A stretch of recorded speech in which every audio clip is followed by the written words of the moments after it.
हाय, आज तुमच्यासोबत केळीच्या फुलाच्या भाजीची रेसिपी शेअर करते। याला कोका असं म्हणतात।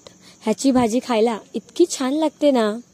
पहिलं फुलाच्या सगळ्या पाकळ्या वेगवेगळ्या केल्या आणि मग ह्यामध्ये असणारी छोटी छोटी फुलं बाजूला काढली आणि मग हा उरलेला जो कोवळा भाग आहे ना तो नंतर लास्टला चिरून घ्यायचा। त्यानंतर ही छोटी फुलं साफ करून घ्यायची म्हणजे ह्यामध्ये असणारं हे पांढऱ्या कलरचं देठ आणि हे छोटीशी पांढऱ्या कलरची पाकळी ते सगळं व्यवस्थित सगळ्या फुलांमधून काढून घ्यायचं।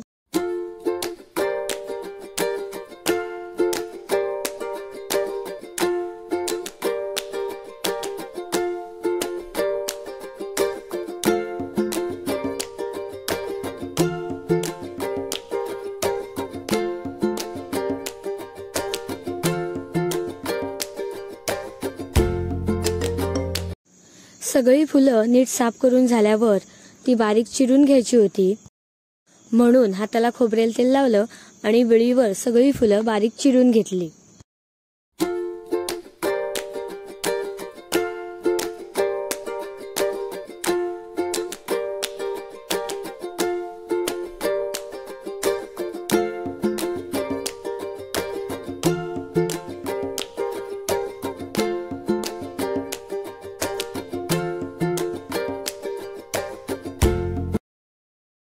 फुलांसोबत उरलेला कोवळा कोका सुद्धा ह्यामध्ये चिरून घ्यायचा।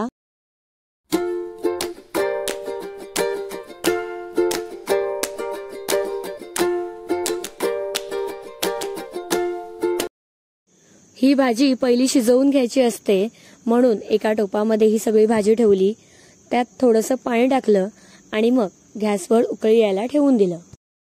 ह्याला उकळी येत होती तोपर्यंत कांदा चिरून घेतला आणि मग गरम तेलामध्ये मोहरी टाकली, थोडीशी लसूण टाकली आणि हा चिरलेला कांदा नरम पडल्यावर त्यात हळद, लाल तिखट आणि गरम मसाला टाकला आणि मग शिजवलेली भाजी पाण्यातून काढून ह्यामध्ये टाकली।